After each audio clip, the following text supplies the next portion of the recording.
내 이름은 나카토미 마나부. 23살의 사회초년생이다. 지금부터 나와 회사 동기 사이에서 일어났던 사건에 대하여 말하고자 한다. 나는 학창시절부터 줄곧 좋게 말하면 모범생이고 나쁘게 말하면 노잼 그 자체였다.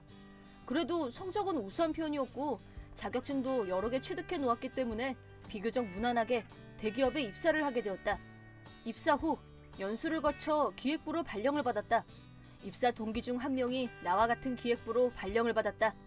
그의 이름은 카이도 료이치. 나하고는 정반대의 타입이었다.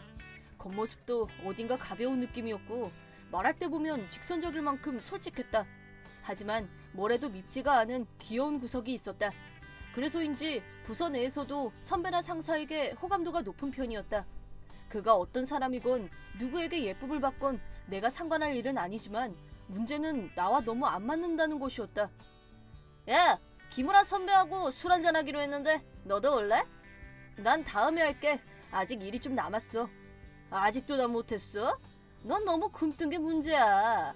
아, 그러네. 생각해서 불러줬는데 미안하다. 오늘 선배가 쏜다고 했어. 어떻게 안 되겠어? 진짜 뭐다? 내일 아침에 좀 일찍 출근하면 되잖아. 난 어차피 술도 잘 못하고. 아, 그래? 너 술 못했냐? 알코올을 몸이 못 받아들이는 것 같아. 맥주 한 잔도 못 마셔. 야, 그래도 사회생활 하는데 술을 한 잔도 못 한다는 게 말이 되냐? 그래서 내가 끼면 분위기 가라앉을까봐 그래. 그래, 무슨 말인지 알겠다. 넌 진짜 꽉 막힌 범생이 타입이야. 노잼. 게다가 술도 못 마시면 뭐 와봐야 할 것도 없겠다. 그러니까 선배하고 둘이 재밌게 마셔. 그렇게 범생이인데 회사 일은 별로 잘하는 게 없다는 게 제일 깬다 진짜. 그래, 미안하다. 보다시피 나와 카이도는 그다지 사이가 좋은 편은 아니다. 그런데도 무슨 꼬투리만 생기면 사람 속을 긁어놓는다. 카이도 입장에서는 그냥 재미삼아 그러는 거겠지만 내 입장에서는 불쾌하고 피로감이 쌓이는 일이다. 하지만 카이도는 선배나 상사 앞에서는 절대 그런 모습을 보이지 않았고 귀엽고 애교 있는 후배의 모습을 보여주는데 여념이 없었다. 보면 볼수록 잔머리가 대단하단 녀석이란 생각이 들었다. 하지만 카이도가 말한 대로 나는 굼뜬 타입이라 성실하게 일에만 전념하는 것에 비해 그다지 성과가 두드러지지 않는 것도 사실이었다. 당연히 상사나 선배들이 나에 대한 평가도 그다지 높지가 않다. 너 어제 내가 쏜다고 했는데 왜 안 왔어? 진짜 재밌었는데 너 왜 자꾸 빼냐? 죄송해요. 선배가 생각해서 불러주셨는데 일이 좀 밀려서 그만. 꼭 해야 할 일이 있었어요. 그리고 제가 술도 잘 못 마시고 해서. 그러고 보니까 어제 카이도가 얼핏 그런 말 한 것도 같다. 그래도 임마, 사회생활을 하려면 어느 정도 어울릴 줄도 알아야지. 술도 마시다 보면 조금씩 늘고 그러는 거야. 응?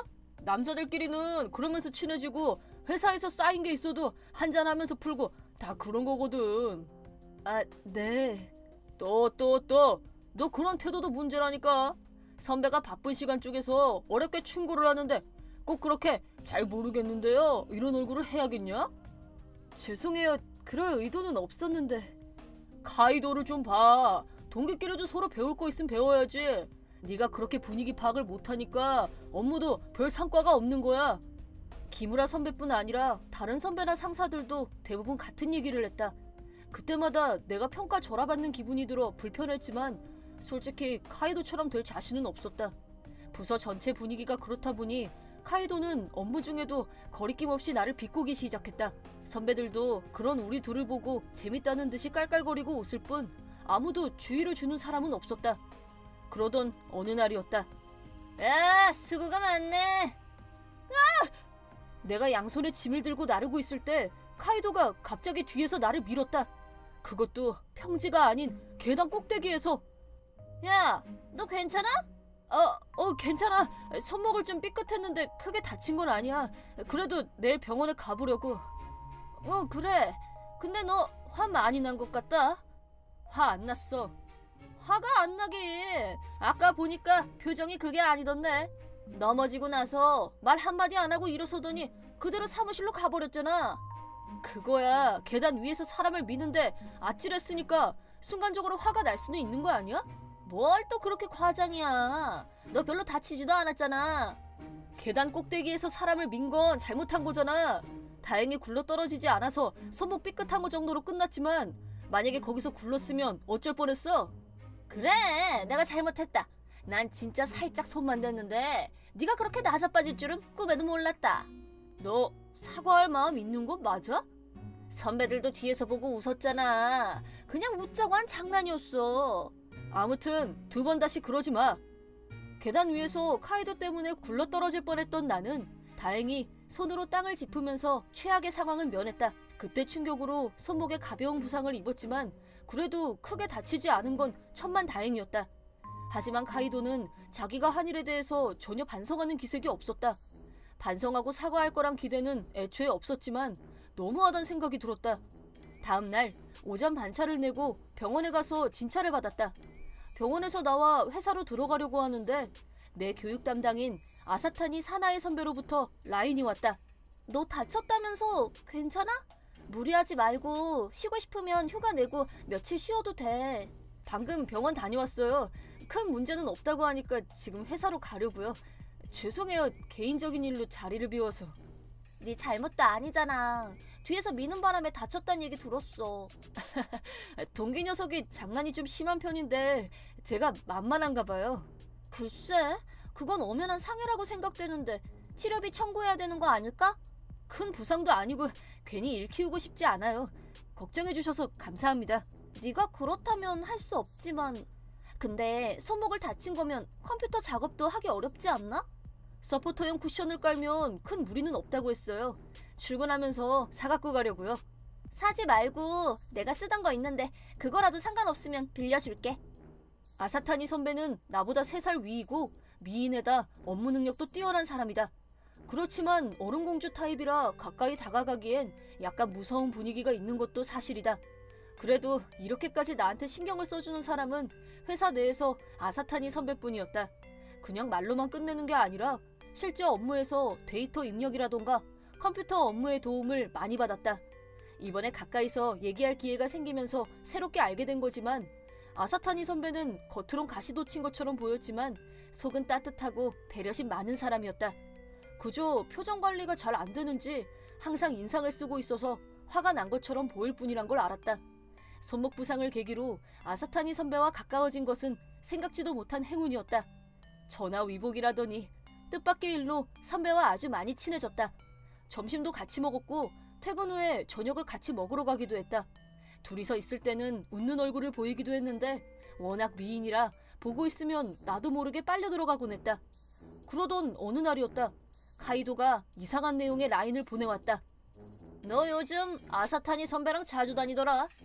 뭐 그거야 내 교육 담당 선배니까. 얼마 전에 둘이서 같이 저녁 먹었다는 소문이 들리던데. 퇴근하면서 우연히 그렇게 된 거야. 너도 선배들이랑 술 마시러 자주 가잖아. 그렇긴 한데 의외라서 그렇지. 아사타니 선배가 사적으로 누구랑 밥 먹고 그럴 타입으로는 안 보이니까. 얼음공주잖아. 가까이 하기엔 너무 먼. 이미지가 그렇긴 한데 막상 얘기해보면 그렇지도 않아. 어라? 너 뭐가 있는 것 같은데? 그거야 내가 도움을 많이 받으니까. 지금 말하는 건 다 연막이고 사실은 관심 있는 거 아니야? 그런 거 아니래도. 뭘 그렇게 빼고 그래. 솔직히 그 선배 완전 미인이잖아. 특히 너 같은 애들은 좀만 잘해줘도 바로 금사빨 타입 아니야? 지금 이런 시시한 농담하는 것도 그 선배한테는 실례야. 그만해. 발끈하기는 농담 좀 한 것 가지고. 그런 말이야 너. 내가 선배한테 작업해도 상관없는 거 맞지? 지금 네 말은 아사타니 선배랑 사귀고 싶다는 거야? 응, 그런 뜻이야. 아까는 얼음공주니 뭐니 대수롭지 않게 말하더니 갑자기 뭐야? 얼음공주라 다들 엄두를 못 내니까 내가 한번 공략해보고 싶다 그런 거지. 평소에 그렇게 차가운 사람이 나한테만 애교 떨고 부드러우면 쾌감이 더 크지 않겠어? 보아하니 여자도 만나본 적 없어 보이는 너한테 말해봐야 뭘 알겠냐마는. 그렇다고. 네가 좀 더 어른이 되면 내 말을 이해하는 날이 올 거다. 그래. 그러니까 내가 작업 들어가도 되지? 내가 뭐라고 되고 말고를 정해. 오케이, 난 너한테 미리 양해 구한 거다. 내 이름은 아사타니 사나에. 28살의 회사원이다. 현재 기획부 소속으로 후배의 교육을 담당하고 있다. 내가 담당하고 있는 나카토미는 근면 성실하고 일 처리도 빈틈이 없다. 요령이 없고 속도가 느린 편이라 눈에 띄는 성과는 아직 없지만 실수도 적고 서포트 능력이 아주 뛰어난 후배이다. 그리고 뭐랄까, 같이 있으면 편하고 얘기가 잘 통하는 남자이다. 상대방의 기분을 맞추는 일은 소질이 없는 나지만 나카토미하고 같이 있을 때는 자연스럽고 편하게 대화를 나누는 게 가능했다. 요컨대 조금 신경이 쓰이는 남자이기도 하다. 한편 다른 한 명인 카이도라는 후배가 요즘 들어 자꾸 친한 척을 하면서 옆에 오는 게 영 불편하다. 요령이 뛰어나고 귀염성이 있는 후배라는 건 인정하지만 나는 이런 타입과 코드가 맞지 않기 때문에 이 친구가 이러는 게 불편하기 그지없다. 그러던 어느 날 양손에 무겁게 짐을 들고 가는 나카토미를 발견했고 도와줘야겠다는 생각에 부르려고 했는데, 야, 수고가 많네. 카이도가 나카토미의 등을 미는 걸 보았다. 전에도 한번 비슷한 짓을 하는 걸 본 적이 있는데 이번에는 전보다 더 악의적으로 느껴졌다. 저 나카토미는 좀 어떻대요? 뇌진탕으로 쓰러졌는데 아직 의식이 안 돌아왔어. 팔도 골절돼서 전치 1개월이래. 생각보다 더 심각해. 그렇게 많이 심각해요? 저는 그냥 장난으로 살짝 민 건데. 내가 직접 봤는데 그건 장난으로 살짝 수준이 아니던데? 더구나 양손에 짐을 잔뜩 든 사람을 그렇게 뒤에서 밀면 굴러떨어지는 건 당연한 거 아닌가? 아니에요. 그 녀석이 운동신경이 둔해서 그렇게 된 것도 있어요. 선배님도 아무리 교육 담당이라고 해도 구급차까지 같이 타고 병원에 따라갈 건 없지 않아요? 너 말이야, 눈앞에서 사람이 굴러떨어져서 의식을 잃었어. 당연히 걱정해주고, 더구나 네가 원인 제공을 했으면 반성하는 게 사람의 도리 아니니? 네 말을 들으면 하나같이 남 탓에 자기 잘못은 없다는 투로 들린다? 아니에요. 그럴 리가요. 저 정말 미안하게 생각하고 있어요. 정말 잘못했습니다. 나한테 사과할 게 아니라 나카토미한테 직접 해야지. 네, 그래야죠. 그 녀석 의식 돌아오면 정식으로 사과하죠 뭐. 그건 그렇고 선배는 회사로 안 돌아오실 거예요? 응, 부장님 허락도 받았고 가족분들 오시면 병원에서 바로 퇴근할 거야. 그럼 이따가 가볍게 저녁 식사 같이 하시는 거 어때요? 뭐? 사실 요즘 회사 일이 힘든 점도 있고 해서 선배님께 상의를 좀 하고 싶어서요. 네 교육 담당은 기무라잖아. 기무라한테 상담하는 게 원칙이야. 솔직히 말씀드리면 상의하고 싶다는 건 핑계고 사실은 둘이서만 저녁 먹고 싶어서요. 나랑? 왜? 그게 저 선배님에 대해서 좀 더 알고 싶기도 하고 그건 그냥 느낌으로 아셔야지 제 입으로 다 말하게 하면 어떡해요. 뭐라고? 지금 나랑 농담하자는 거야? 아니에요. 전 진지해요. 그렇다면 더 어이가 없네.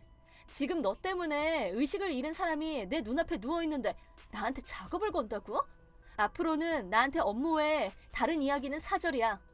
카이도의 이런 태도는 너무 어처구니가 없어서 헛웃음이 나올 지경이었다. 하지만 그 후 곧바로 카이도와 같은 팀이 되어 프로젝트를 진행하라는 상사의 지시를 받게 되었다. 카이도의 교육 담당인 기무라의 기획서가 상사의 승인을 받았고 곧바로 기무라가 리더를 맡아 프로젝트를 진행하게 되었기 때문이다. 나카토미가 입원을 하면서 내 업무에 여유가 생겼고 새로 진행하는 프로젝트에 같은 기획부로서 자연스럽게 합류하게 되었다. 거기에 카이도도 같이 포함시켜서 경험치를 높여주자는 게 상사의 의견이었다. 같은 팀이 된 이상 자주 부딪히게 되고 대화를 피할 수는 없는 일이지만 될 수 있는 한 업무에 관한 일만 얘기하려고 애썼다. 카이도는 내 생각이나 기분 따위는 안중에도 없이 여전히 친한 척 허물없이 굴었다. 그런 상황이 지속되다 보니 스트레스며 피로지수가 쌓여가던 나는 있을 때는 몰랐던 나카토미의 빈자리가 점점 크게 다가왔다. 그런 와중에도 계획대로 프로젝트는 진행되어 갔고 어느 정도 가닥이 잡히면서 상부에 프레젠테이션을 해야 할 시점이 됐을 때 사건이 터졌다. 어떻게 됐어요? 기무라 선배님한테 연락을 해도 답장이 없어서요. 그렇겠지. 자기가 기획한 프로젝트에서 리더 제명 처분을 받았으니까. 혹시 제가 좀 잘못한 건가요? 좀 잘못한 정도가 아니지. 미리미리 자료 제출하고 꼼꼼하게 체크하라고 몇 번이나 말했는데 대체 뭐 했어? 자료는 프레젠테이션 직전에 겨우 완성했고 내용은 실수투성이에 너 때문에 부장님한테 얼마나 깨졌는지 알기나 해? 저는 그냥 금방 손보면 끝날 일이어서 나중에 하자 그러면서 미뤄뒀더니 그만 막판에 서두르다가 실수가 좀 생겼나 봐요. 너 끝까지 변명만 늘어놓을 거니? 전혀 사태의 심각성을 모르는구나. 다음부터는 이런 일 없을 겁니다. 다음? 너한테 다음이 있을 거라고 생각해? 너는 팀에서 제외될 거야. 잠깐만요. 아사타니 선배한테 그런 권한은 없지 않나요? 나도 달갑지는 않지만 기무라 대신 새 리더로 임명받았거든. 어때? 널 팀에서 제외시킬 권한은 충분한 것 같은데? 그럼 나카토미가 곧 태어난다던데 저 대신 나카토미를 합류시킬 건가요? 그래야겠지. 그렇게 자기가 예뻐하는 후배 편만 일방적으로 드는 건 공평성에서 어긋난다고 생각되는데요. 예뻐해서가 아니라 나카토미가 너보다 유능하기 때문이야. 에? 그건 더 납득이 안 되는데요? 잘 들어. 너는 특기가 요령이 좋은 건데 그 덕분에 일은 참 빨리빨리 끝내거든? 까놓고 말해서 그냥 속도만 빨라. 이번 실수에서도 증명됐듯이 일 처리가 허점투성이에 팀 분위기와 안 맞고 지금까지는 신입이라는 이유로 실수가 있어도 적당히 넘어가고 중요 업무는 맡기지 않았으니까 그런대로 버텨왔겠지만 차차 적당히 요령껏 눈치껏 그렇게 처리해도 되는 일은 줄어들 거야. 아무리 그렇다고 해도 그렇게 굼뜬 녀석하고 비교당하는 건 불쾌하네요. 비교한 적 없는데? 비교할 필요도 없이 네가 한참이나 뒤떨어져 있으니까 조만간에 너 스스로 이 사실을 인정해야 할 날이 올 거야. 그때 가서 한꺼번에 충격받지 않으려면 각오해두는 게 좋아. 아사타니 선배와 류이치 사이에 그런 일이 있었다는 걸 알게 된 건 태어나고 업무에 복귀하고도 한참 후의 일이었다. 그동안 어떤 일이 있었는지 전혀 모른 채 회사에 복귀한 나는 리더를 맡은 아사타니 선배의 보조직을 임명받았다. 두말할 것도 없이 필사적으로 프로젝트에 매달렸다. 결과는 대성공을 거두었고 아사타니 선배의 평판이 더욱 올라간 건 물론이었다. 나도 이번 일을 같이 한 팀원들로부터 업무 능력을 인정받게 되었다. 이번 일을 계기로 부서 내에서나 주변 동료들이 나를 보는 시선이 조금은 달라진 걸 느낄 수가 있었다. 한편 치명적인 실수를 저지른 카이도는 기무라 선배의 귀염을 받는 후배에서 외면받는 후배로 전락했고 잘못을 한 만큼 진심으로 사과를 했다면 그렇게까지 관계가 멀어지지는 않았을 텐데 쓸데없는 일에 자존심을 세운 카이도는 정중한 사과 한마디 없이 자기랑은 상관없다는 듯이 굴었으니 당연하다면 당연한 결과라고 할 수 있겠다.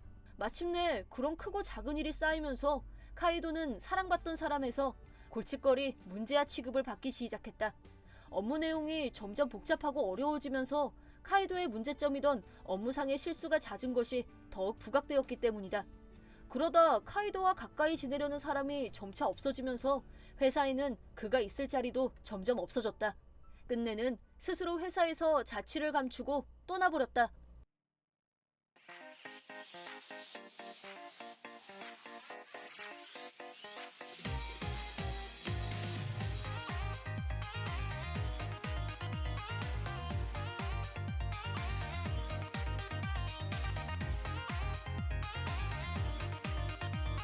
이름은 사치우스 하나요. 고등학교 1학년이에요. 태어날 때부터 운이 없었던 저는 어릴 때부터 불행의 연속이었죠.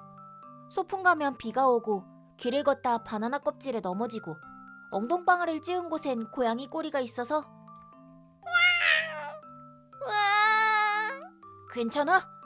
그런 저를 어릴 적부터 한결같이 도와줬던 소꿉친구가 있었답니다. 바로 리오였어요. 훈훈하게 생겨서 유치원 여자애들 사이에서도 인기가 많았죠. 어이, 귀여운 얼굴이 엉망이잖아. 그런 말 해주는 거 리오밖에 없어. 그래? 고마워. 리오는 항상 저를 하나라고 불렀죠. 저는 무뚝뚝하지만 다정한 리오를 정말 좋아했어요. 늘 리오 뒤를 따라 걷고 함께 재밌는 놀이를 했어요. 소꿉놀이는 여자애들이나 하는 놀이라고 남자애들은 싫어했지만 리오는 달랐죠. 아깐 진격의 거인 놀이 했으니까 이번엔 하나가 하고 싶은 놀이 하자 라고 말하면서 부끄러워하면서도 늘 저랑 즐겁게 놀아줬어요. 어떡하면 리오랑 결혼할 수 있을까? 나 리오랑 결혼하고 싶어. 나랑 왜? 다들 나한테 불행이 없는다고 같이 안 놀아주는데 리오는 아니야. 엄청 다정해. 그건 당연히. 당연히? 아무것도 아니야. 있지. 리오는 어떤 사람이랑 결혼하고 싶어? 나는... 그 뒤로 저는 그때 리오의 말을 마음에 새겨 자신을 갈고 닦았어요. 하지만 리오도 그때의 이야기를 기억할지는 잘 모르겠어요. 지금은 확인할 방법도 없으니까요. 제가 나중에 이사를 갔기 때문이죠. 초등학교 들어가기 직전에 저는 아빠의 일 때문에 어쩔 수 없이 해외에서 살게 됐어요. 리오랑 헤어지기 싫어. 아빠 일 다 끝나고 다시 돌아올 거야, 응? 리오가 보고 싶겠지만 그렇다고 너만 두고 갈 순 없잖니. 우와. 우리네 응석이 통할 리는 없었고 하루 또 하루 이삿날은 조금씩 다가왔어요. 리오는 제가 이사 간다는 사실을 어머니께 전해 들었대요. 엄마 말로는 리오도 엉엉 울었다는데 둘이 만났을 땐 서로 아무 말 않고 남은 시간 동안 마음껏 놀았죠. 그리고 어느새 이삿날이 됐어요. 아직 작별 인사를 하지 못했던 저는 편지를 써서 리오네 집으로 향했어요. 하지만 미안해서 어쩌지? 리오는 아침부터 열이 펄펄 나서 지금 자고 있어. 그래요? 저는 아주머니께 편지를 전해드린 뒤 리오 방을 향해 손을 흔들었어요. 나중에 멋진 여자가 돼서 꼭 다시 만나러 올게. 그로부터 10년 후 고등학교 1학년이 된 저는 드디어 고향으로 돌아올 수 있었어요. 그리고 제가 전학 오는 학교에 리오도 있었답니다. 리오는 어떤 남자애가 됐을까? 날 기억하고 있을까? 두근대며 맞이한 첫 등교날. 선생님이 주신 학급 출석표를 봤는데 리오랑 같은 반이다. 신난다. 전 설레는 마음을 안고 교실로 향했어요. 교실에 들어서서 흘끗흘끗 교실을 둘러봤지만 누가 리오인지 알 수 없었죠. 너무 두리번거리면 안 되니까 두근대는 가슴을 진정시키며 자기소개를 했어요. 그럼 자리는 창가 쪽 리오 옆자리에 앉으렴. 네? 그때 상상치도 못한 광경이 제 눈앞에 펼쳐졌습니다. 있지, 리오는 어떤 사람이랑 결혼하고 싶어? 나는 꿈인가? 내 이름은 리오, 고등학교 1학년. 아까 꾼 꿈은 내가 유치원 때 좋아했던 여자애의 꿈이다. 시간이 이렇게 지났는데 아직도 마음속에서는 하나가 이사간 날 난 밤늦게까지 하나에게 줄 편지를 쓰다가 지해열이 나서 그대로 쓰러지고 말았다. 눈을 떴을 때 하나는 이미 떠나고 없었고 엄마한테 하나의 편지를 전해받았다. 리오에게 지금까지 같이 놀아줘서 고마웠어. 한동안은 우리 만나지 못하지만 아빠 일이 다 끝나면 다시 여기로 돌아올게. 기다려줘, 하나가. 작별 인사도 못해서 난 엉엉 울고 말았다. 그로부터 시간이 흘렀고 내 학교 생활은 끔찍하게 변했다. 어릴 때는 마른 체형이었지만 초등학교에 올라가니 먹는 대로 족족 몸에 살이 붙어서 중학생이 되자 키 170cm에 몸무게가 90kg이나 나갔다. 공부를 잘하지도 운동을 잘하지도 못해서 지금 다니는 학교에 합격한 것도 거의 기적 같았다. 살이 많이 찐 뒤로 여자애들한테 뚱땡이라느니 냄새 난다느니 기분 나쁘다는 말을 듣게 됐고 여자애들이 거북해져서 자연스럽게 거리를 두게 됐다. 그렇게 나는 왕따가 되고 말았다.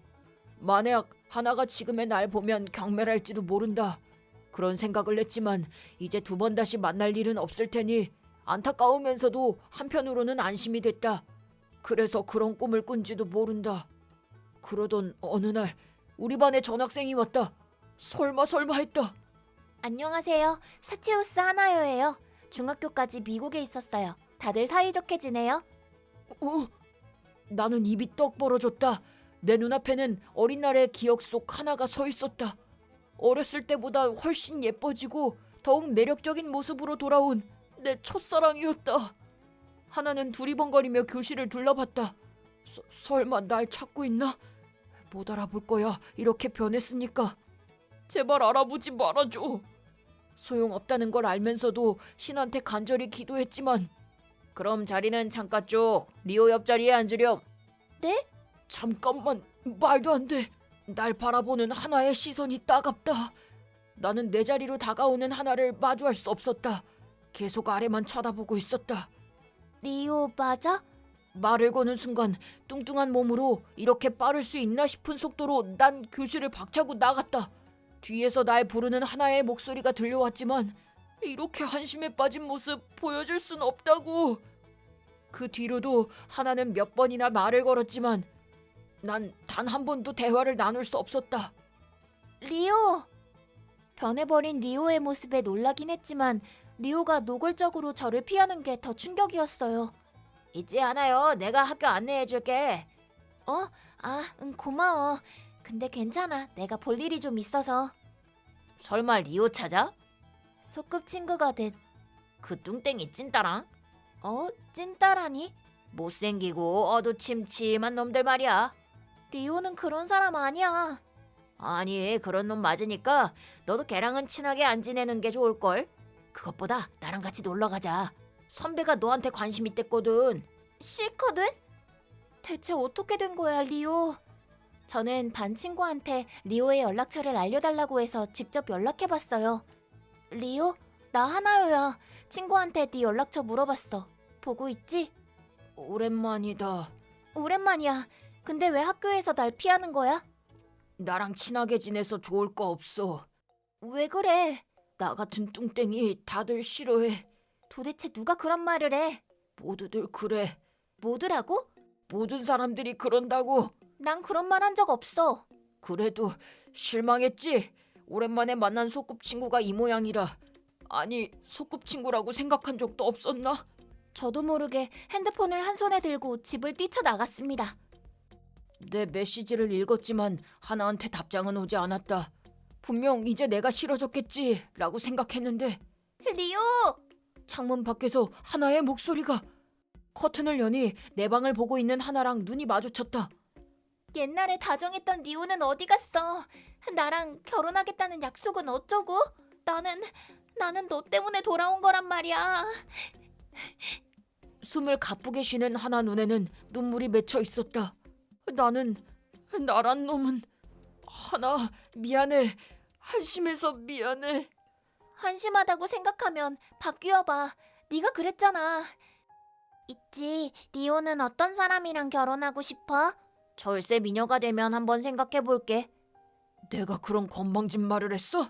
그냥 부끄러워서 그랬을 거야. 어렸을 땐 나 정말 막무가내였구나. 아직 절세미녀가 되려면 멀었지만 꼭 될 거야. 그니까 약속 꼭 지켜. 계속 우물쭈물하면 가만 안 둬. 나도 하나도 서로 이상한 말을 소리치며 주고받았다. 그런데 내 안에서 뭔가가 불타올랐다. 그날부터 나는 불규칙한 식습관을 고치고 다이어트에 좋은 달리기를 시작했다. 다음 날 갑자기 운동을 한 탓인지 근육통이 왔지만 매일 아침 30분 일찍 일어나 달리기를 했다. 그런데 안녕. 하나, 나도 다이어트 하려고. 요즘 애들은 다 마른 거 있지? 공원까지 경주하자. 하나. 조심해. 나이스 캐치. 바나나 껍질이라니 여전하네. 그렇지 뭐. 그렇게 하나랑 둘이서 달리기를 시작했고 여유가 생길 때에는 공원에서 철봉으로 근육 단련을 했다. 하나랑 같이 운동한 지도 반년이 되었다. 점점 살이 빠지자 자신감을 되찾은 리오는 성격도 밝아지기 시작했어요. 친구들은 요즘 리오가 멋있어졌다면서 호들갑을 떨지만 리오는 원래 멋있었거든. 이렇게 제가 다 자랑스러웠답니다. 오늘도 집에 같이 가야지. 하나요, 선배가 불러. 나를? 잠깐 뒤돌러 와달래. 나를 왜? 그야 뻔하지. 호들갑을 떠는 친구의 모습에 머리에 물음표를 띄우며 뒤뜰로 향했는데 선배 멋집니다. 안녕 하나요? 오늘부터 너 내 거 할래? 그건 안 돼요. 나랑 사귀는 게 신상에 좋을 텐데. 이러면 어때? 다시 대답해볼까? 좋아하는 사람이 있어서 안 돼요. 외국물 좀 먹었다고 제멋대로네. 본때를 좀 봐야 정신을 차리려나?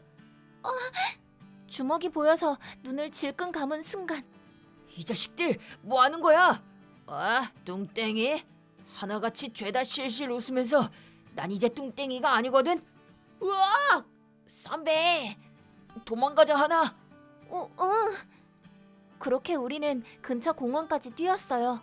우리 뒤를 아까 그 두 사람이 뒤쫓았지만 반년 동안 달리기를 한 우리를 이길 수는 없었죠. 하여튼 그런 놈이랑 왜 같이 있어? 그냥 날 부른다길래 별 생각 없이 갔지. 하여간 넌 성가신 놈들한테 얽히기 쉬우니까 조심해.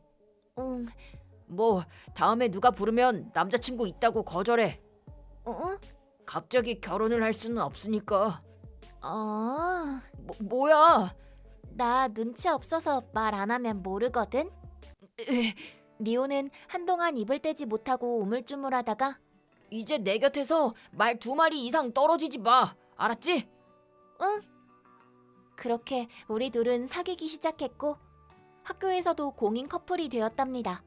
참고로 저한테 심한 짓을 하려고 했던 선배는 저한테 말을 전해준 친구가 그 얘기를 듣자 화를 냈고 설마 그런 사람인 줄은 몰랐다면서 진심으로 사과해줬어요. 그리고 가만둘 수 없다면서 그 사람들의 악행을 전교생한테 소문내버렸고 얘기가 돌고 돌아 선생님 귀에까지 들어가서 정학 처분을 받고 말았답니다. 아무래도 그 뒤로 학교에서는 왕따가 돼서 결국 퇴학하고 말았어요. 리오는 그래도 무슨 일 있을까 걱정이 된다며 늘 등하교를 같이 해준답니다. 역시 리오는 옛날 그대로예요. 오늘도 쑥스러워하는 리오의 얼굴을 바로 옆에서 바라보았답니다.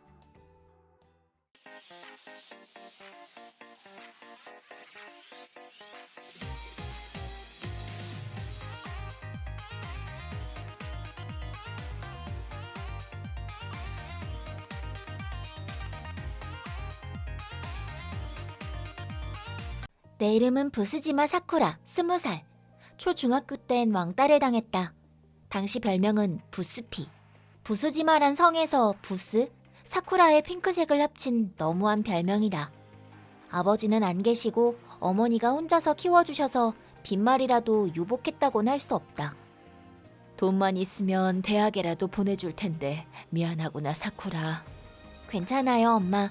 빨리 취직하려고 했고 그러는 게 생활도 좋아지잖아. 그래도 내가 그것만 포기하면... 그건 안 돼.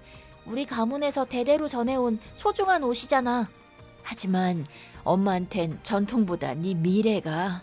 돈은 빌리면 그만이지만 그 옷은 팔면 다신 못 찾잖아. 나 그 옷 입고 성인식 가는 게 꿈이니까. 엄마가 팔려고 고민하는 건 부스지마 가문에 100년 이상 전에 온 기모노이다. 우리 가문에 태어난 여자들은 모두 이걸 입고 성인식을 맞았다고 한다. 물론 우리 엄마도 예외는 아니다. 옷은 어떤가 하면 요즘 기모노와는 달리 수수한 색과 모양을 띠고 있는데 아무튼 나한텐 가보 같은 옷이라 학비 때문에 판다는 건 생각할 수도 없는 일이다. 등록금을 빌려 대학에 가는 방법도 있겠지만 몸이 약한 어머니를 조금이라도 빨리 편하게 해드리고 싶어 고등학교 졸업 후 바로 취직했다. 그리고 성인식의 해를 맞았다. 난 옷을 입게 될 날을 기대하고 있었다. 그런데 성인식 일주일 전 생각지도 못한 사람한테서 연락이 왔다. 그건 중학교 시절 날 괴롭혔던 야카마시 레이나였다.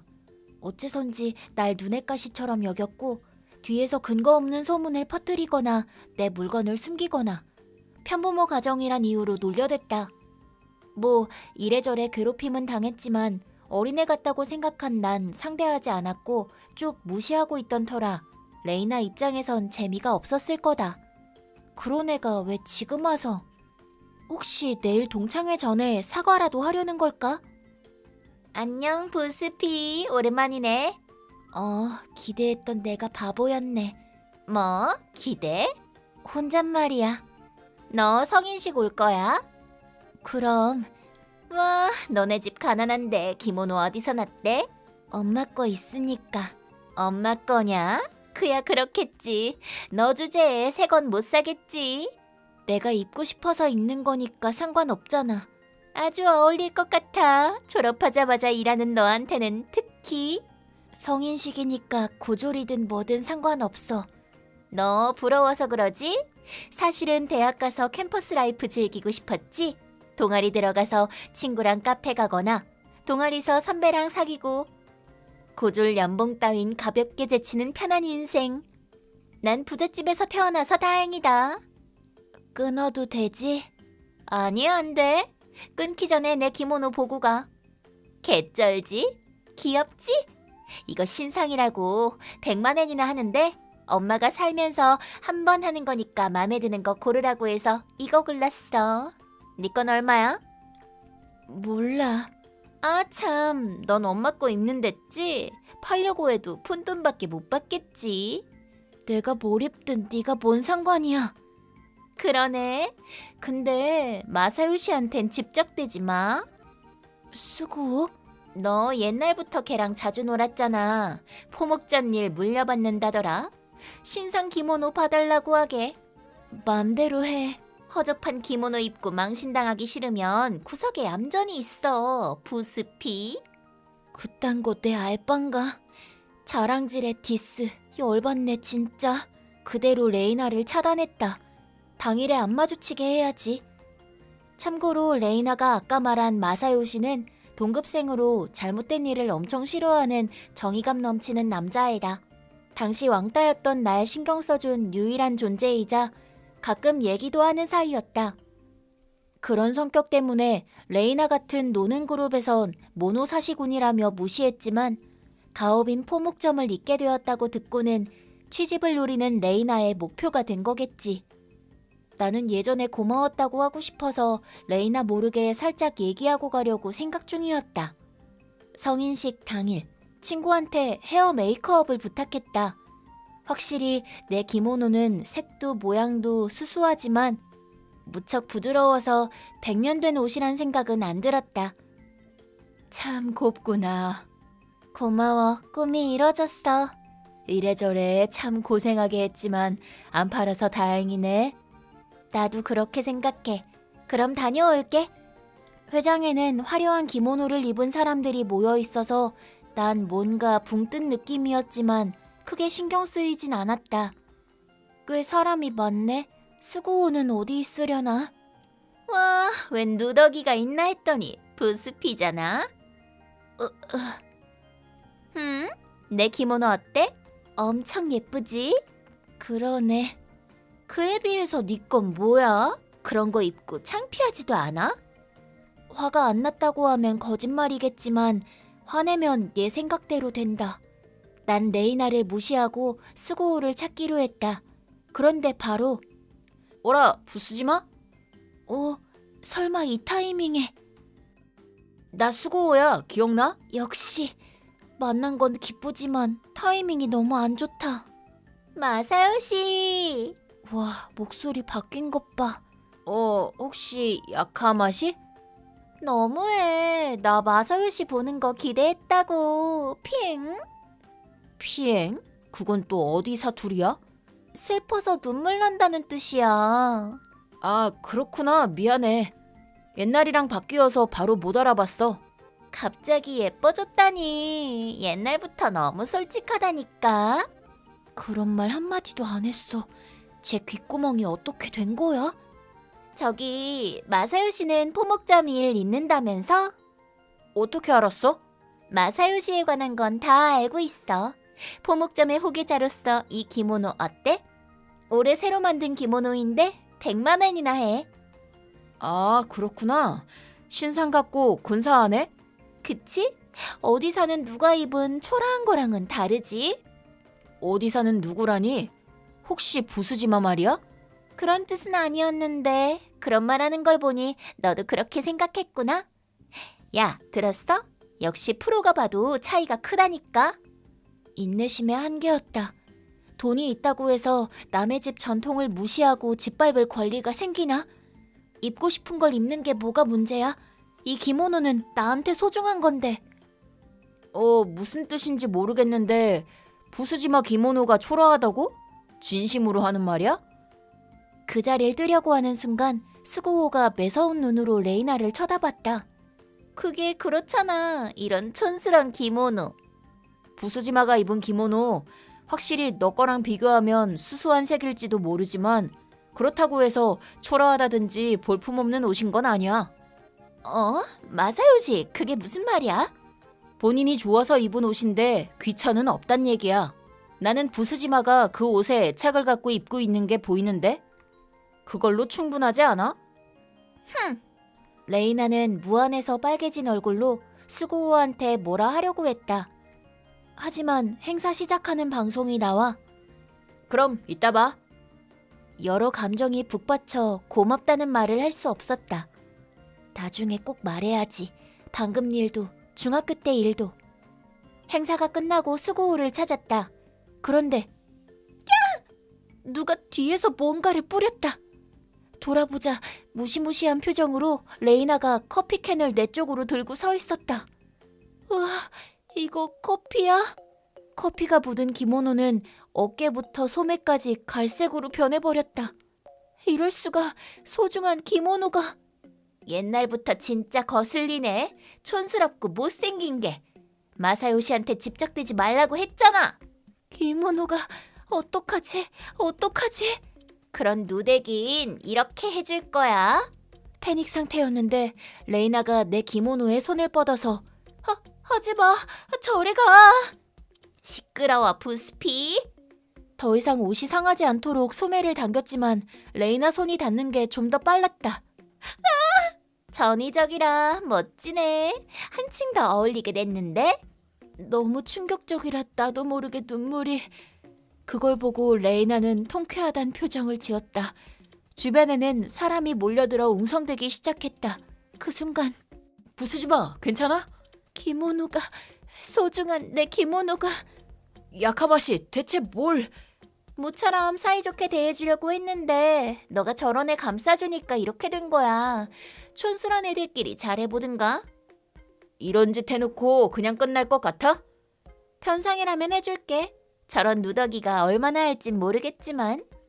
큰 소리로 웃어대며 레이나는 자리를 떠났다. 부수지마, 괜찮아?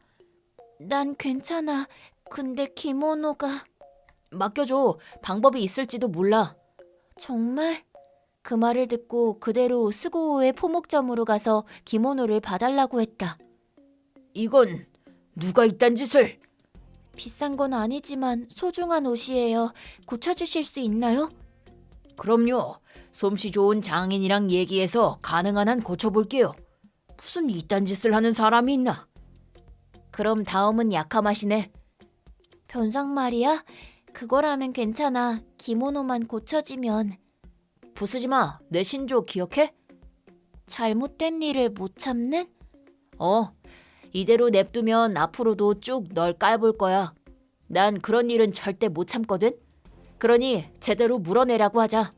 나한텐 소중한 옷이라고 해도 얼마나 할지는 모르겠고. 그렇지 않아. 왜냐하면 난 스고우한테서 충격적인 사실을 듣게 됐다. 농담이지? 농담 아니야. 게다가 방금 말대로면 어떤 의미에선 너가 더 전문인 거 아니야? 그럼 이제 너 하기 나름이야. 난 마음을 굳혔다. 아깐 고마웠다. 이제 감정 끝났어? 얼마 원하는데? 1,000엔? 2,000엔? 아님 혹시 0엔이었어? 버리는데 돈 안 들게 됐으니 내가 받아야 되나? 네 말대로 감정하기 어렵다더라. 그럼 그렇지. 그럼 변상 안 해도 되는 거지? 근데 그건 가치가 없어서가 아니야. 그 옷이 문화재 수준으로 귀중해서 팔 목적으로 가격 산정하는 게 불가능해서야. 뭐? 그런 누더기가? 그런 거짓말 누가 믿을 줄 알아? 스구오 부모님이 그렇다니까 확실해. 자세히는 말 안 한 것 같은데 그 기모노 우리 집에서 100년 넘게 전해져 온 물건이야. 그래서 무늬가 수수한 거고. 근데 아는 사람이 보면 그 가치는 한눈에 알 수 있대. 참고로 지금 같은 걸 구하려고 하면 너가 입은 최신 기모노가 몇 벌 있어도 부족하다고 하더라. 웃기지 마. 네 말 안 믿으니까. 그럴 줄 알았어. 그래서 좀 더 확실한 방법으로 배상받으려고. 뭘 할 작정이야? 나 고졸로 일하고 있는 거 알지? 그게 뭐? 무슨 일 하는진 알아? 거지가 하는 일 알게 뭐야? 그렇겠지. 모니로 뭐 변호사 사무소? 일하는 곳. 너가 변호사? 고졸 주제에. 상담 부탁드렸더니 네가 한 짓은 아예 범죄라던데. 증거도 없으면서 범죄는 무슨? 스고우가 목격자야. 까먹었어? 걔가 증언해준대? 뭐 때문에? 너 아직도 걔 성격 모르는 거야? 그런... 다시 말해서 신고를 하든 위자료만 청구하든 모든 건 피해자인 내 마음대로인 거지. 신고? 농담이지? 너 유명한 아가씨 학교 다닌다면서? 아버진 회사 사장님이었나? 그런 딸내미가 성인식에서 범죄를 저질렀다고 알려지면 어떻게 되려나? 하지마. 그런 짓 하고 무사히 끝날 것 같아? 못생긴 게. 참고로 그거 명예훼손이니까 혼자서 계속 건수 만들고 있는 거 알고 있어? 알겠어. 더 이상 너한테 연락 안 할게. 그걸로 됐지? 김원호 변상은? 내가 그런 돈이 어딨어. 변상해준다고 한 게 어디 사는 누구였지? 그건 그렇게 비싼 건 줄 몰랐으니까. 그건 네 멋대로 착각한 거잖아. 내 알 바 아니지. 알겠어, 낼게. 그러니까 경찰한테도 아빠한테도 말하지 마. 청구서는 변호사님이 네 앞으로 보내주실 거야. 고소할지 말지는 너 하기에 달렸어. 가만 안 둘 거야. 어머, 무서우니까 경찰에 신고해야겠다. 안 돼. 알겠으니까 하지 마. 그럼 잘 부탁해. 그 후 난 직장 사람에게 부탁해서 레이나 앞으로 위자료 청구서를 서면으로 보냈다. 기물파손, 명예훼손, 그리고 수고운의 포목점에서 든 수선비. 합쳐서 300만 엔. 못 고칠 정도였다면 자릿수가 하나 달라졌을 거라 해서 그 기모노의 가치를 아주 잘 느낄 수 있었다. 그런 큰 돈을 레이나가 갖고 있을 리는 없었고 결국 부모님한테 들켜 정말 엄청 호되게 혼나고 위자료는 부모님이 대신 갚게 됐는데 몇 년이 걸려도 다시 갚겠다고 약속했다고 한다. 자랑하던 기모노는 돈을 마련하기 위해 팔게 됐고 한 번도 안 해본 알바 뛰느라 고생이라고 한다. 참고로 부모님은 사과하러 오셨는데 정상적인 사람들이라 다행이었다. 억지로 끌려온 것 같은 레이나는 삐쩍 말랐고 옷도 너덜너덜한 초라한 모습이었다. 자업자득이다. 한편 기모노는 어떻게 됐냐고 하면 그 후 예쁘게 고쳐져 예전보다도 훨씬 좋은 상태가 되어 있었다. 스구오 아버지가 말씀하시길 소매에 이음새에서 찢어졌고 커피 자국도 완전히 마르기 전이라 그나마 다행이었다고. 너무 기쁜 나머지 눈물이 나왔다. 스구오 정말 고마워. 그건 기쁨의 피행이야? 그렇게 쓰는 거 아냐. 요즘 유행어는 어렵네. 그 후 우리들은 가끔 만나 밥을 먹는 사이가 됐다. 여태껏 연애 같은 건 안 해봤지만 이런 사람이라면 괜찮을지도 모르겠다고 요즘 그런 생각이 든다. 나도 나중에 내 딸한테 이 기모노를 물려주고 싶다.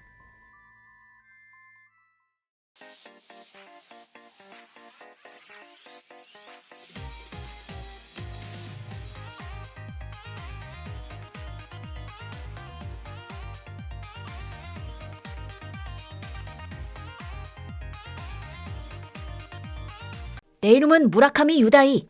36세 회사원이다. 이번 이야기는 어쩌다 보니 미녀와 동거하게 되었다는 드라마 같은 전개에서 진흙탕 같은 소동이 일어난다. 나는 36살에 상무라는 직책을 맡고 있다. 말하자면 임원이라고 불리는 위치이다. 회사 임원이라고 하면 듣기엔 좋지만 벤처기업의 현장 리더를 맡는 등 할 일도 많고 힘들다. 사실 나는 모든 일을 도맡아 하면서 실무도 척척하는 만능꾼인데 급여가 절대 낮은 건 아니지만 업무 강도도 급여에 걸맞게 아주 높다. 그리고 내 직속 상사는 이 회사의 사장님이다. 사장님인 타카다 씨는 50살이라는 연세에도 외모도 성격도 엄청 젊으시다. 다들 수고가 많아. 오늘 하루도 힘내자. 사장님, 벌써 점심도 지났는데요. 밝고 친해지기 쉬운 사람이긴 하지만 조금 지나치다. 부하한테 일을 던져놓고선 흥얼거리며 어딘가로 가버리는 타입이다. 그런 사장님 밑에서 쳇바퀴처럼 일만 하는 하루하루를 보내던 어느 날, 무라카미 씨, 일 너무 많이 하는 거 아니야? 바람 쐬러 가자. 좋은 곳 데려가 줄게. 지금 누구 때문에 바쁜 건데. 일단 일을 마치고 사장님이 말하는 대로 유흥가로 따라갔는데 룸이에요. 매번 감사합니다. 아, 기다리고 있었어. 오늘은 이 녀석 상대 좀 해줘. 따라간 곳은 사장님이 자주 가는 유흥주점이었다. 그곳에서는 사장님이 항상 지명했던 것 같은 룸이라는 여성이 내 상대가 되어주었다. 그렇긴 해도 나는 이런 가게는 별로 좋아하지 않아서 소소한 대화 몇 마디만 나누고 말았다. 돌아가기 전에 라인을 교환했는데 아마 연락하는 일은 없겠지 하고 생각했었다. 정말 다음 날 이후로도 연락하지 않았고 그녀에게서도 연락은 오지 않았다. 그런데 몇 주 후 집에 돌아와서 슬슬 자려고 하는데 설마 했더니 그때 그 룸이라는 접대부에게서 라인이 온 것이었다. 남자친구한테 버림받았어. 오늘 재워주세요. 잘못 보내신 거 아니에요? 기억 안 나시겠지만 저는 예전에 딱 한 번 가게에 갔었던 무라카미입니다. 몰라. 하나도 기억 안 나. 그렇죠. 그러니까 잘못 보내신 것 같아요. 잘못 보낸 거 아니야. 됐고, 재워줄 수 있다면 누구든 좋아. 친구도 있을 거 아니에요. 그런 사람 없어. 왜, 나 반년 전에 막 도쿄 올라왔잖아. 전 모르죠. 취하셨어요? 뭐, 살짝. 아무튼 좀 재워달라고. 아무리 그래도 근처에 호텔 같은 거 있지 않아요? 돈 하나도 없어. 통장 같은 것도 다 놔두고 왔단 말이야. 지갑에 1,000엔밖에 없어. 말도 안 돼. 그런데 잘도 집을 나왔네요. 억지로 팔 잡혀서 끌려 나와서 어쩔 수가 없었어. 안타깝긴 한데 다른 사람 알아보세요. 아, 더 연락하는 것도 귀찮은데. 그럼 대충 아무 남자한테나 재워달라고 할게요. 잠시만요. 아무 남자라니? 몰라. 술집이나 클럽에서 한가해 보이는 남자면 되겠지. 위험하잖아요. 근데 다른 방법이 없는걸. 알겠어요. 데리러 갈 테니까 거기 가만히 있어요. 어디예요? 이렇게 살짝 반신반의해서 그녀가 있다고 한 역 앞으로 가자. 안녕. 와줘서 너무 기뻐. 이름이 뭐였지? 잔뜩 취해 보이는 루미 씨가 있었다. 똑바로 걷지도 못하는 듯한 그녀가 미안해. 서비스는 잔뜩 해줄게. 얼른 방으로 데려가 주세요. 살짝 자포자기한 건지 이런 말을 해댔다. 그녀를 부축해서 일단 내 방으로 데려가는 것까진 괜찮았는데 잠깐만, 뭐 하는 거예요? 나 덥단 말이야. 갑자기 옷을 벗기 시작하더니 제멋대로 행동했다. 그러고는 맘대로 침대에 누워버리더니 잠들어 버렸네. 순식간에 골아떨어졌다. 애초에 아무것도 할 생각은 없었지만 덕분에 나는 소파에서 자게 됐다. 다음날 아침, 그녀가 전혀 일어날 기미가 안 보여서 메모만 남겨두고 나는 회사에 출근했다. 그리고 점심쯤 루미 씨에게서 연락이 왔는데 좋은 아침이에요. 벌써 점심이에요. 저 무라카미 씨였나요? 그리고 지금 제가 있는 방 주인 맞는 거죠? 네, 맞습니다. 이것저것 확인하고 싶은 게 있는데요. 일단 왜 제가 무라카미 씨 방에 있죠? 그건 어제 라인 내용을 직접 보시는 게 빠를 것 같네요. 봤어요. 제가 거의 강제로 쳐들어간 느낌이네요. 거의가 아니라 완전히요. 정말 죄송합니다. 어제도 말씀드렸지만 남자친구네 집에서 살다가 쫓겨나서 무라카미 씨한테 연락한 것도 어쩌다 보니. 그렇겠죠. 한 번밖에 만난 적 없으니까요. 그런데 제가 속옷 차림인 건 루미 씨가 맘대로 옷 벗고 침대를 차지해버렸어요. 맹세코 전 아무것도 안 했어요. 뭐 기억이 안 난다면 믿는 수밖에 없지만요. 당연히 믿어요. 정말 하나부터 열까지 다 죄송해요. 됐어요. 메모지에도 써놨지만 열쇠는 현관 우편함에 넣어주세요. 그럼 이만. 그래서 말인데요. 진짜 염치 없다는 건 알지만 당분간 묵게 해주시면 안 될까요? 설마 진짜로 갈 곳이 없는 거예요? 부끄럽지만 일단 사정을 얘기할 테니 돌아오실 때까지 기다려도 될까요? 알겠습니다. 그리고 나는 집에 돌아가서 자세한 사정을 들었다. 그 내용은 충격적이었다. 그녀가 도쿄로 온 건 약 반년 전. 어머니의 재혼 상대로부터 육체적인 관계를 강요받아서 어머니로부터도 보호받지 못하고 도망치듯이 상경했다고 한다. 그리고 기숙사가 있는 주점에서 일하게 됐는데 거기서도 왕따나 괴롭힘을 당해서 친구도 못 사귀었다고 한다. 그런데 그곳에 손님으로 온 앞에 말했던 남자친구가 나타난 것이다. 그는 지낼 곳도 마련해주고 가게에 정기적으로 찾아와 생활비로 수십만 엔의 돈을 보내줬다고 한다. 루미 씨도 꽤 의지하고 있었던 것 같다. 그런데 그랬던 그로부터 갑자기 쫓겨나게 된 게 어제의 일이었다. 저항하는 그녀의 뺨을 때리고 억지로 밖으로 내쫓았다는 것 같다. 맨정신으론 못 버틸 만큼 충격을 받았는지 남은 돈을 털어서 값싼 술을 잔뜩 퍼마셨다고 한다. 그리고 만취한 루미 씨는 반쯤 포기한 심정으로 나에게 연락했던 것이다. 이게 어제까지의 일이었다. 얘기를 마친 루미 씨는 솔직히 제가 철없었다고 반성하고 있어요. 그래서 낮에 일하면서 바르게 살고 싶다고 생각해서. 그러니깐 자립할 수 있을 때까지 지내게 해달라는 것이었다. 솔직히 내키지는 않지만 이런 진지한 사정을 듣고 나니 나가라고 할 수도 없었다. 어차피 잠만 자러 오는 거니깐 그녀의 부탁을 들어주기로 했다. 이렇게 나와 루미 씨는 기묘한 동거 생활을 시작했다. 어서 와요. 저녁밥 만들어놨어. 고마워. 그녀는 의외로 요리부터 해서 웬만한 집안일 솜씨가 좋았다. 적어도 보답은 하자는 마음으로 일자리를 구하는 동안 집안일을 해주는 것이었다. 그리고 같이 살기 시작하면서 처음 알아챈 게 한 가지 더 있다. 그녀는 무척 예쁘고 귀여운 얼굴을 하고 있었다. 처음 만났을 땐 일하기 위해 엉성한 화장을 하고 있었고 집에 데려왔을 때도 만취했거나 숙취에 쩐 얼굴이었기 때문에 몰랐다. 예쁜 여자애가 집안일을 해주고 내가 집에 오기를 기다려준다니 두근거리지 않을 수가 없었다. 밤낮으로 일하느라 연애할 틈도 없었던 나에게도 이런 일이 일어나는구나. 여차저차해서 행복하면서도 한편으론 불안한 하루하루를 보내고 있었는데 어느 날 회사에서 야근 중이던 내게 이런 라인이 왔다. 일하는데 미안해. 상담할 게 있어. 무슨 일이야? 사실 다시 사귀자고 연락이 와서. 그 남친한테서? 응. 너는 어떻게 하고 싶어? 당연히 싫지. 막 일 내정도 받았는걸. 근데 그렇게 말하면 지금까지 잘해줬던 거 잊지 마 라던가 그럼 지금까지 너한테 쓴 돈 돌려내 라고 말해서. 그런 거 상대해주지 마. 나도 그러고 싶은데 지금 살고 있는 곳에 쳐들어간다라고. 이상한 사람이라고는 생각했는데 설마 그런 깡패 같은 놈일 줄이야. 어떡하면 좋지? 걱정하지 마. 내가 얘기해 볼게. 왜냐면 네 전남친 우리 회사 사장이거든. 그렇다. 사실은 그녀를 괴롭히던 건 타카다 사장, 그 인간이었다. 나는 귀찮은 일에 휘말리기 싫어서 회사에선 모르는 척을 했는데 나는 미리 연락을 하고 사장실 문을 열었다.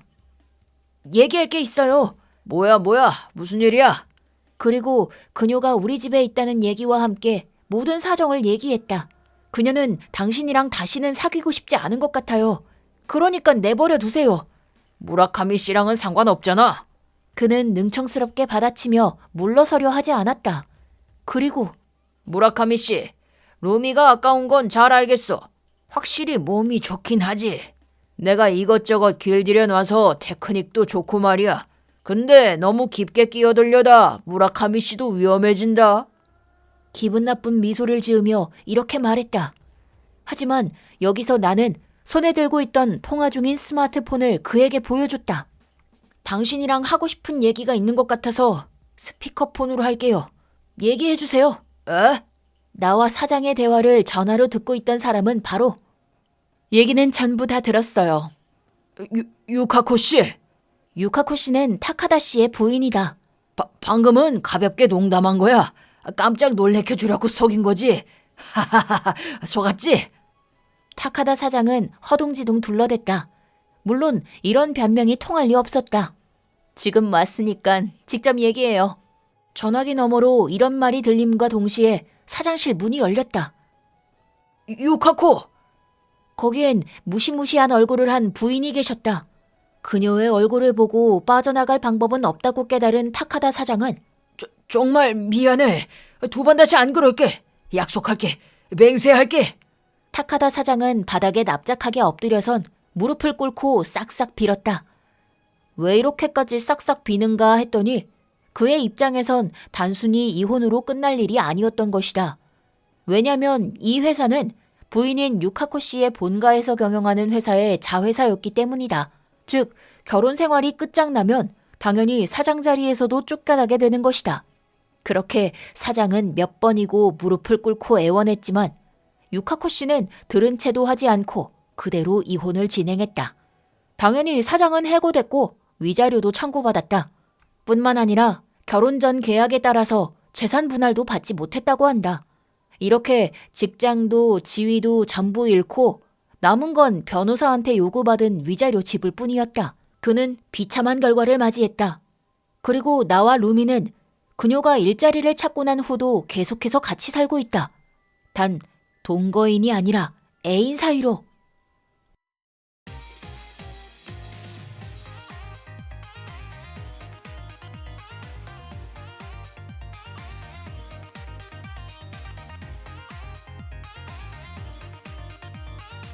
내 이름은 콘노 유타. 아내 아케미와 2살 된 아들 토우마와 셋이서 살고 있다. 아내는 의류 관련 일을 하고 나는 자영업으로 일러스트레이터를 하고 있어서 집에서 근무하는 내가 등하원을 포함해 아들을 돌보고 있었다. 그러던 어느 날 사건이 터졌다. 언제나 그랬듯 집에서 점심을 먹고 있는데 갑자기 아들 어린이집에서 전화가 왔다. 그 전화는 아들이 달걀을 먹고 실신해서 병원으로 급히 옮겨졌으니 서둘러 병원으로 와달라 라는 내용이었다. 나는 순간 패닉에 빠졌지만 냉정하게 생각해야 한다고 마음을 진정시키고 우선 근처 지방으로 출장 간 아내에게 연락을 한 통 보내고 전해들은 병원으로 급히 달려갔다. 병원에 도착하자 얼굴이 새파랗게 질린 선생님들과 의사가 대화를 나누고 있길래 나는 바로 달려가서 아들의 상태를 물었다. 아들은 달걀 알레르기가 매우 심한데 어쩌다가 달걀을 먹고 그대로 과민성 쇼크가 일어나 호흡 곤란에 빠져 실신해버렸다는 것이다. 다행히 빠른 조치로 인해 위독해지는 일 없이 끝났지만 아직 의식이 회복되지 않아 얼마간은 상태를 지켜봐야 하는 상황이었다. 현재 상태를 파악한 뒤 우선 아내에게도 오라고 해야겠다 싶어 몇 번이나 전화를 했지만 전혀 연락이 되지 않았다. 읽으면 바로 연락 줘. 라인을 보내놓았더니 2시간 후에 답장이 왔다. 몇 번이나 전화했던데 뭐야? 무슨 일 있어? 지금도 전화 못해? 위급 상황인데. 아 미안. 전화는 좀 그래. 라인으로 얘기해줘. 알겠어. 도우마가 병원으로 실려왔어. 계란을 먹었나 봐. 뭐? 아니 괜찮은 거야?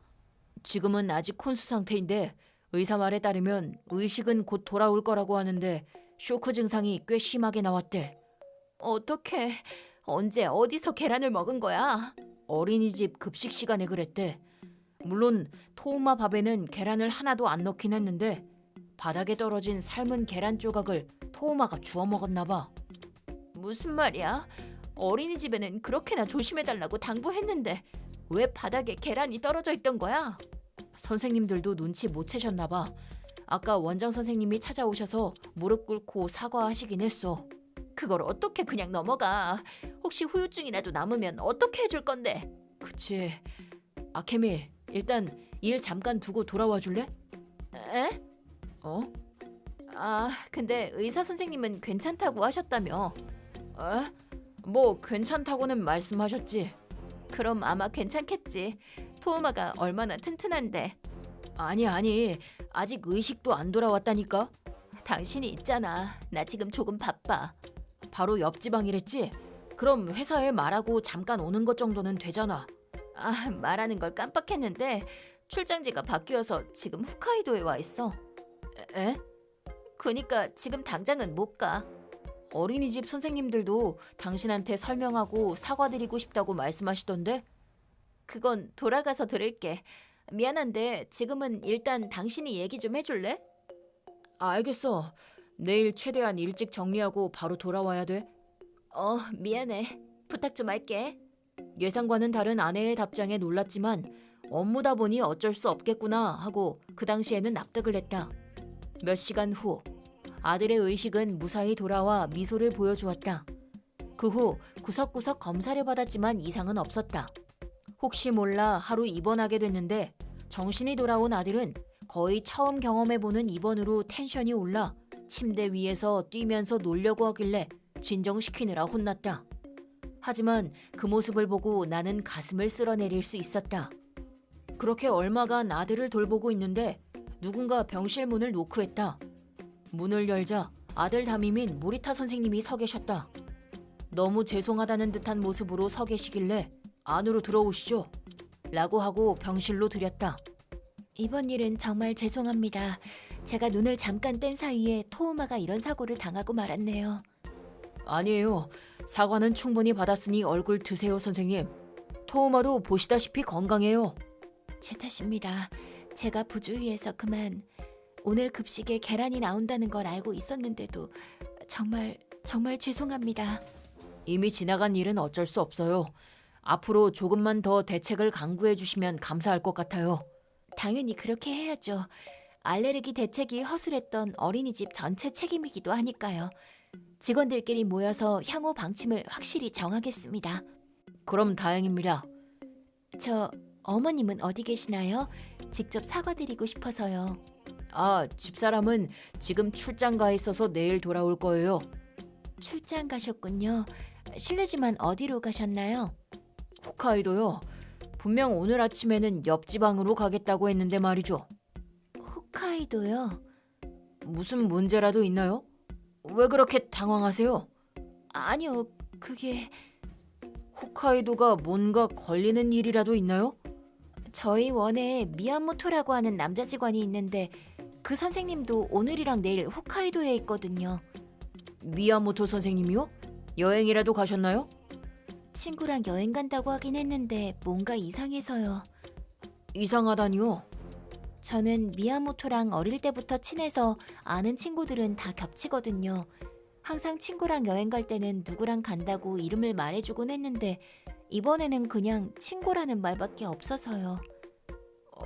그거 혹시 저 미야모토랑 약혼해서 내년에 결혼식을 올릴 생각인데 요새 토우마 어머님과 미야모토가 사이가 좋은 게 살짝 마음에 걸려서요.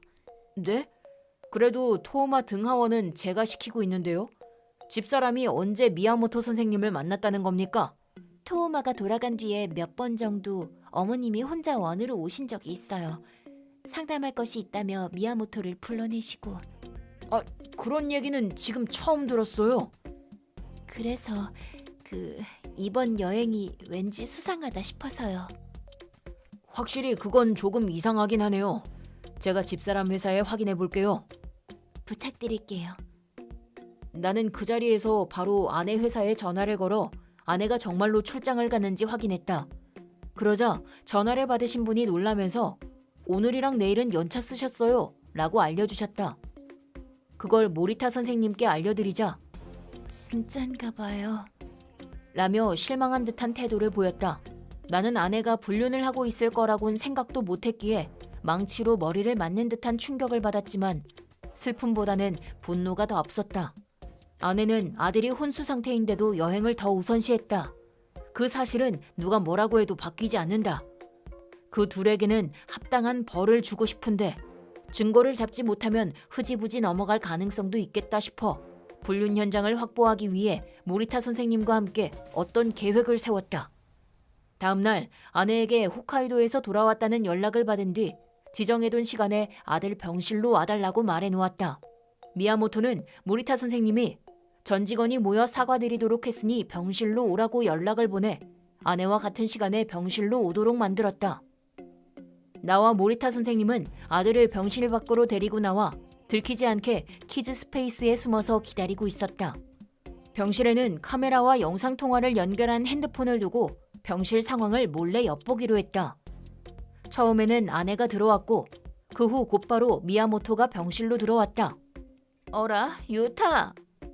토우마가 없는데 다들 어디 갔어? 아, 지금 잠깐 검사 받는 중이야. 미안한데 30분 정도 병실에서 기다려줘. 아, 그래? 알겠어. 내가 당장은 돌아갈 수 없다는 걸 알자마자 예상대로 그 둘은 침대 위에서 꽁냥대기 시작했다. 아무리 그래도 병원이라서 최소한의 선은 지켰지만 손을 잡는 건 물론이고 키스도 꽤 오랫동안 하고 있었다. 나는 영상통화 너머로 한숨이 나왔다. 어느 정도 증거 영상을 확보하고 난 뒤 모리타 선생님과 함께 병실로 돌아갔다. 아들은 간호사분께 잠시 동안 맡기기로 했다. 아직 겨우 2살이지만 아들에게 이런 얘기를 들려주는 건 싫었기 때문이다. 기다렸지? 어라, 토우마는? 간호사분이 봐주시고 계셔. 왜? 건강한지 어떤지 얼굴 보고 싶었는데. 딱히 알 필요도 없지 않아? 아들이 위급한 상황에서 불륜 여행을 즐기고 있을 정도니까.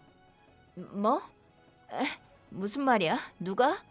감출 필요 없어. 다 알고 있거든. 아니, 무슨 말을 하고 있는 거야? 당신 미야모토 선생님이랑 불륜하고 있잖아. 홋카이도 여행 재밌었냐? 아니, 잠깐만. 나는 출장으로 홋카이도에 간 거라고. 병실에서 기다리고 있는데 미야모토 선생님이 조금 있다 들어오셨을 뿐인 거고. 회사에 확인까지 했어. 그랬더니 당신은 연차냈다고 하던데. 뭐?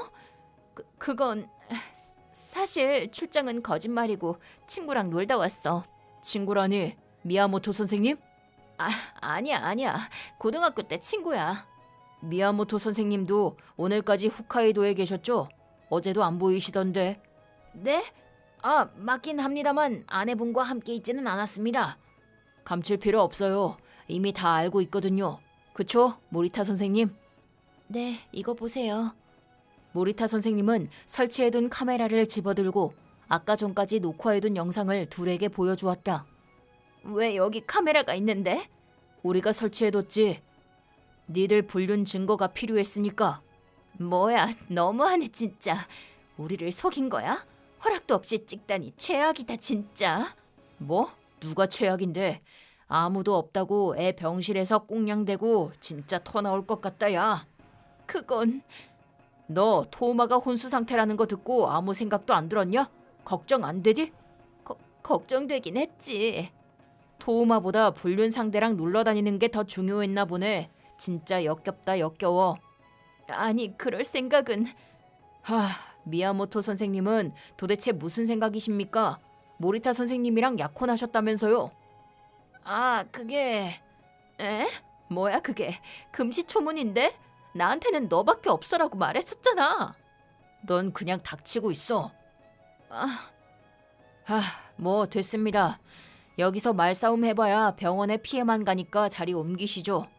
미야모토 선생님도 시간 있으시죠? 네. 그럼 토우마 퇴원 수속하고 올 테니까 잠깐 기다려주세요. 나는 조용히 병실을 나와 아들을 데리고 빠르게 퇴원 수속을 끝냈다. 그 후 4명이서 우리 집으로 와 대화를 다시 시작했다. 둘에게 상세한 얘기를 캐물었더니 불륜은 반년 전부터 시작해 주 1회 데이트를 하고 있었다고 한다. 둘 다 그냥 잠깐 놀아난 거라고 둘러댔지만 나는 나뿐만이 아니라 아들까지 배신한 것을 용서할 수가 없었고 무조건 이혼할 거라고 아내에게 전했다. 그러자 입을 꾹 닫고 계셨던 모리타 선생님이 고개를 들어 저도 약혼 파기하겠습니다. 라고 냉정하게 말씀하셨다. 그때 미야모토 선생의 얼굴이 전신에 피가 다 빠져나간 듯 새하얗게 질려있던 게 기억난다. 그 후로도 몇 번 정도 얘기를 나누고 무사히 우리 이혼과 모리타 선생님의 파혼이 결정났다. 아들의 친권은 내가 가지고 둘에게는 그에 맞는 위자료를 받게 되었다. 모리타 선생님도 미야모토에게 결혼식 취소 비용 등의 위자료를 받게 되었다. 당연히 미야모토는 해고당하고 자신의 친가로 돌아가 위자료를 내기 위해 열심히 구직 중이라고 한다. 전처는 마지막까지 이혼하고 싶지 않다고 끈질기게 매달렸지만 결국 장인 장모에게 끌려가고 말았다. 현재는 한 달에 한 번 아들 면회를 허락해주고 있는데 만날 때마다 재혼하자고 매달려 면회마저 끊어버릴까 생각하고 있다. 그렇게까지 후회할 거면 불륜을 하지 말았어야지. 전처는 아이에게는 엄마가 필요해라는 말을 하는데 나는 가족을 배신하는 엄마는 필요 없다고 생각한다. 앞으로는 무슨 일이 있어도 내가 아들을 지키고 반드시 둘이서 행복하게 살 거라고 다짐했다.